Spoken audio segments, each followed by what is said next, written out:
Hello everyone and welcome to another lecture of Power System 2 with AKTU code KEE601.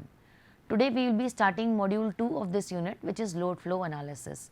My name is Kirti Tripathi and I am faculty of Electrical Engineering Department in Babu Banarsi Das Northern India Institute of Technology.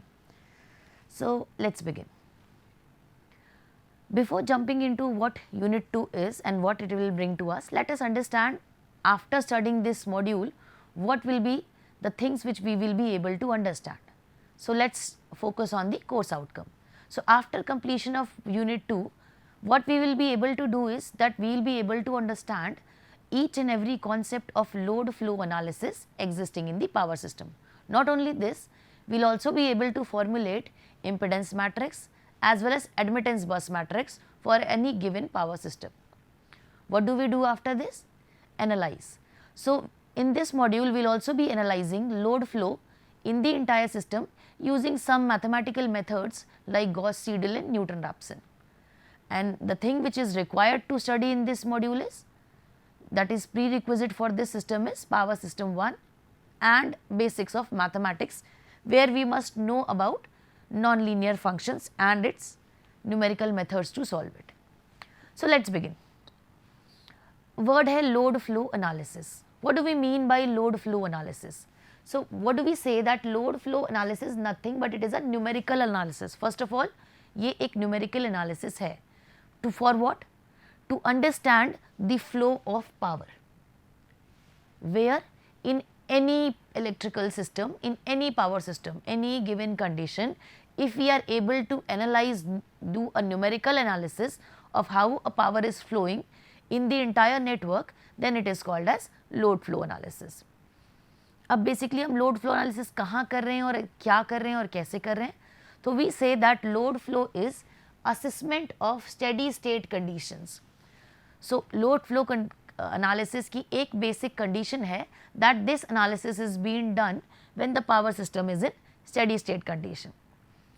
To know more about the steady state or transient behavior, we will be studying this in the upcoming modules of the same subject. As of now, we can say that we have to understand power system in steady state condition only. ठीक है, अब बात आती है कि हम यहाँ क्या डिटरमाइन करते हैं या क्या क्या डिटरमाइन कर सकते हैं लोड फ्लो एनालिसिस से. So we are able to determine power, current, voltage.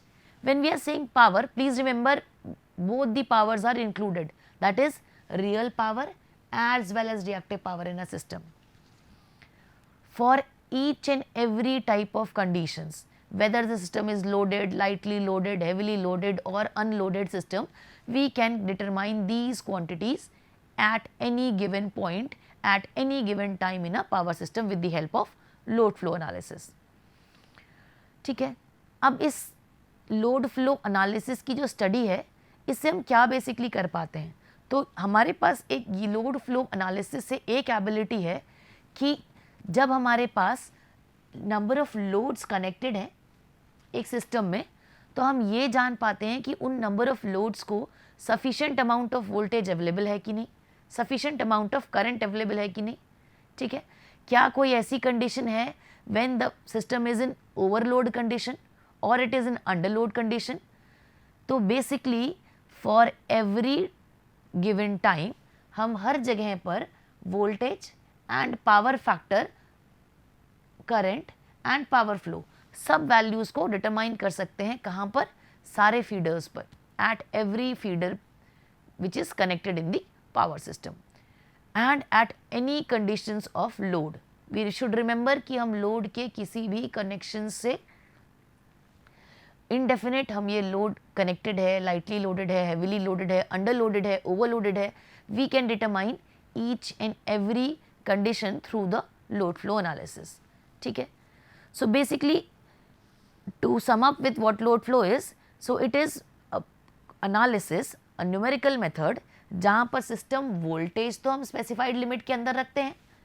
पूरे पावर सिस्टम में हमारे पास अलग अलग डिवाइसेस हैं जो इंटरकनेक्टेड हैं, उन डिवाइसेस के अपने वोल्टेज रेंज होते हैं. So it is very important for us कि आफ्टर द इंटरकनेक्शंस ऑल्सो हमारा वोल्टेज जो है स्पेसिफाइड लिमिट में रहे. इसके लिए बहुत सारा हमें कंडीशंस डिटरमाइन करना पड़ता है. हमें इक्विपमेंट्स का सेपरेटली चेक करना पड़ता है कि किस इक्विपमेंट को ओवरलोडिंग मिली है या कोई इक्विपमेंट ऐसा तो नहीं है जो अंडरलोड हो रहा है. So all these conditions are being determined in this load flow analysis. Let's move forward. तो जब हम इसकी बात कर रहे हैं कि हम एनालिसिस कर पाएंगे, तो लेट अस अंडरस्टैंड एनालिसिस करने के लिए हमें क्या क्या चीज़ों की ज़रूरत है और एक लोड फ्लो में कौन से पैरामीटर्स हमें ऑब्जर्व करने होते हैं और उनसे क्या वैल्यू डिटरमाइन करते हैं और उन वैल्यूज से एसोसिएटेड हम किस तरह की कैलकुलेशन करने के लिए केपेबल हैं. सो यहाँ पर आप एक डायग्राम देख सकते हैं जो बेसिकली आपको शो कर रहा है कि लोड फ्लो का कंडीशन क्या है.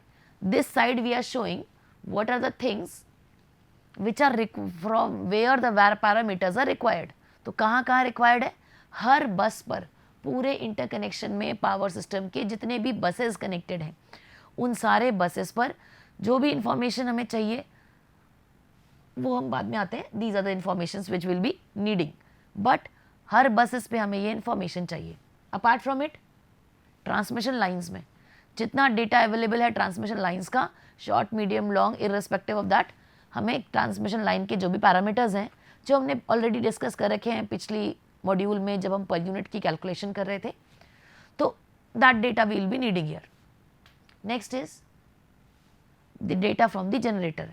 As we know the power system में एक मेजर कंपोनेंट जनरेटर का है और एक मेजर रोल प्ले करता है generator. So we all need to know what are the values of the generators, what are the input we can receive from the generator. And finally, इस power system की analysis हम कर ही इसलिए रहे हैं कि हमारे पास different kind of load conditions हैं. हम फ्यूचर में लोड एक्सपैंड करना चाहते हैं या हम फ्यूचर में लोड की प्लानिंग कर रहे हैं या लोड का मैनेजमेंट कर रहे हैं, इसीलिए तो लोड फ्लो एनालिसिस हो रही है. That means we prominently should know about the data of the load as well. ठीक है, अब बताती है डेटा कौन सा data, what are the values which are required. So we can see on this right side the values which we require from all these units are, first things is voltage. When we are talking about voltage, we must remember यहाँ पर हम voltage का magnitude और voltage का phase angle दोनों का ही बात कर रहे हैं. Normally we represented V and angle del. Second thing what we require is the information of power. ठीक है, that too both the kinds of power, real as well as reactive power, that means P and Q both. Next is what we require is the value of current at any given point we need to determine. So with the help of the given data we will be able to determine the value of current. Hence we will be able to identify किस particular equipment में किस समय कितनी current flow हो रही है. And same goes with the term power loss. How much power is being lost in this T&D sector in any given system can also be determined when these data are available for all the parameters mentioned here. ठीक है, एक basic layout तो हमें पता चला. Let's move forward. हमने यहाँ पर एक बड़ा इंपॉर्टेंट वर्ड यूज़ किया था सबसे पहले जो है बस. So let us first understand कि बस क्या है और कितने टाइप्स की बसेस हैं जो हम पावर सिस्टम में यूज़ करते हैं. Bus is what? Simply an interconnection point where more than one equipments are been connected together. ठीक है, now when we use this term bus in the power system we can use three types of bus. These three types of bus are, first we called as a PV bus. PV bus is also known as generator bus. तो जिस भी बस पर कोई generator connected होता है obvious है कि वो बस क्या हो गई, हमारे लिए जनरेटर बस हो गई. What about the parameters which we need?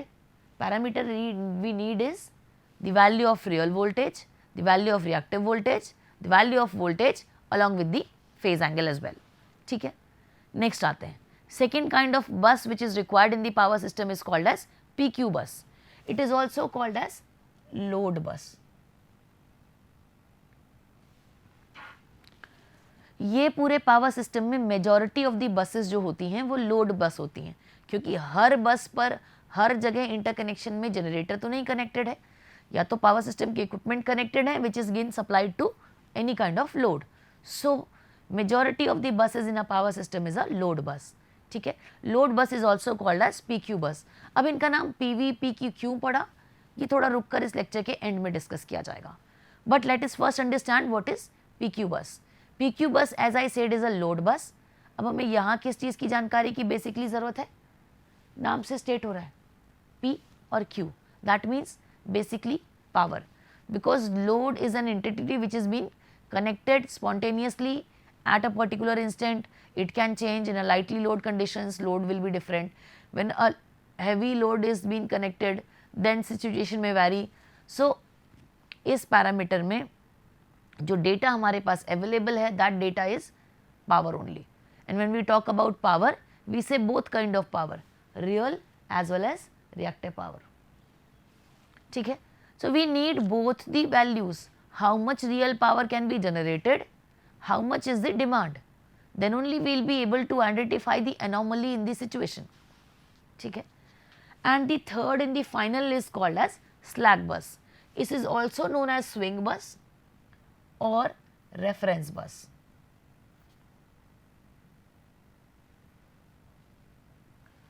Now what is this? तो बेसिकली हम लोग करते क्या है, किसी भी एक जनरेटर बस को पूरे पावर सिस्टम में हम नॉमिनेट कर देते हैं एज अ रेफरेंस पॉइंट. ठीक है, एज वी ऑल नो कि हम पर यूनिट की कैलकुलेशंस के थ्रू इंटायर कैलकुलेशन कर रहे हैं. So taking a reference is just like selecting a base value, and hence it will not be going to affect in the calculation of the power system at all. तो हम किसी भी एक बस को जो जनरेटर बस हो reference बस की तरह सेलेक्ट कर सकते हैं. अगर उस इंटरकनेक्शन में सिर्फ एक ही बस है जो जनरेटर बस है, दैट मीन ऑब्वियस है कि वही जनरेटर बस भी है और वही रेफरेंस बस भी है हमारी. If there are more than one number of buses which are a generator bus, then we can select any one of the generator bus as a reference और स्लैक बस. अब इस रेफरेंस बस की क्या स्पेशलिटी है, इस reference बस की स्पेशलिटी है कि हम यहाँ पर वोल्टेज फिक्स कर देते हैं लाइक द मैग्नीट्यूड. तो क्योंकि ये हमारा रेफरेंस पॉइंट है, तो हम पर यूनिट में अगर कैलकुलेशन करते हैं तो what is the formula of per unit, actual value upon base value. Since this is the only base value, what will be the value it will give, 1 per unit only. So basically we consider this as 1 per unit. Since this is the reference point we are being specified, तो we normally specified जो भी voltage angle है that is specified as a 0 voltage angle. तो reference बस की ये properties होती है. And what can we determine from these? The value of power again, the real power which is in demand and the reactive power which is in demand again. ठीक है, तो ये एक बेसिक लेआउट है जहां हम पावर सिस्टम में classification of buses करते हैं. Let's move forward. Load flow कैसे सॉल्व किया जाता है और how are we going to segregate the equations and how will we solve it. तो लोड फ्लो में बेसिकली हम लोग बार बार क्या बात कर रहे हैं, एक इंटरकनेक्शन की बात कर रहे हैं.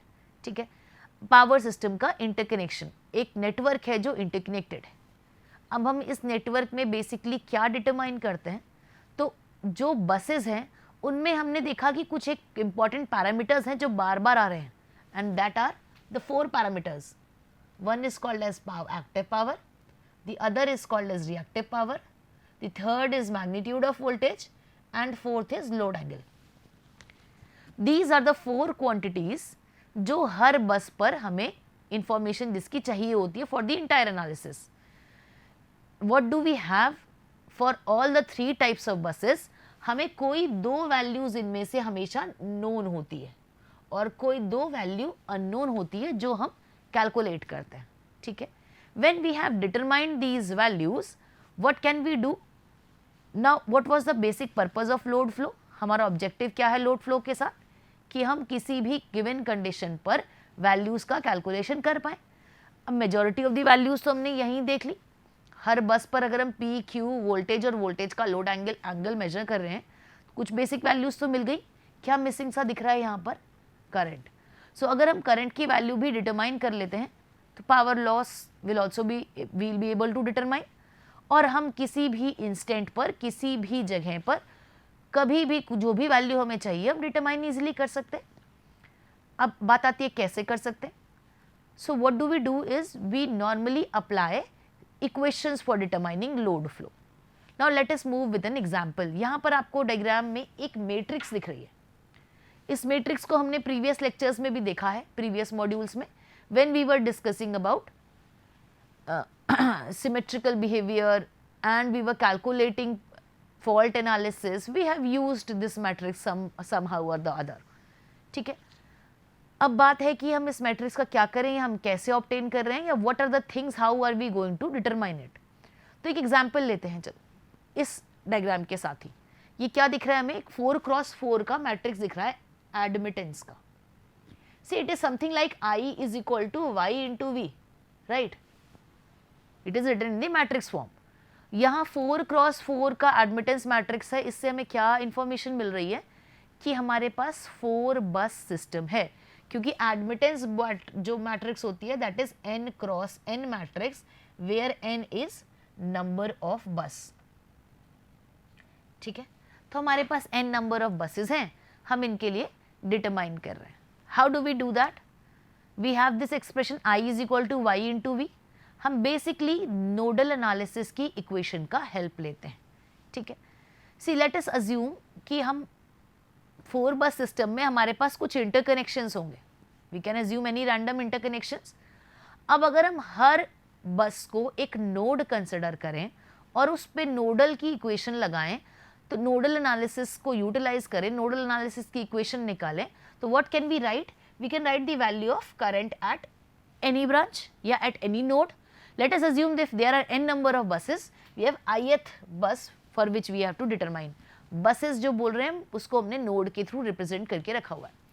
नाउ जब ith बस में हम अगर लोड का करंट का वैल्यू निकालना चाह रहे हैं, तो what can we do, nodal analysis utilise करेंगे उस बस पे। व्हाट डू वी से कि sum of incoming current is equal to sum of outgoing current. ठीक है, तो जितने भी एसोसिएटेड उस नोड पर ब्रांचेस हैं सारे को टोटल सम कर देंगे, समेशन I, क्योंकि नोड पर summation I is equal to 0, that is what nodal says, KCL। तो we simply are applying KCL। That means what do we have to do, we have to write the value of summation where I is ranging from first bus to nth bus because there are n number of buses। now current can be written as Y into V। इस diagram में जो दिख रहा है हम लोगों को Y into V।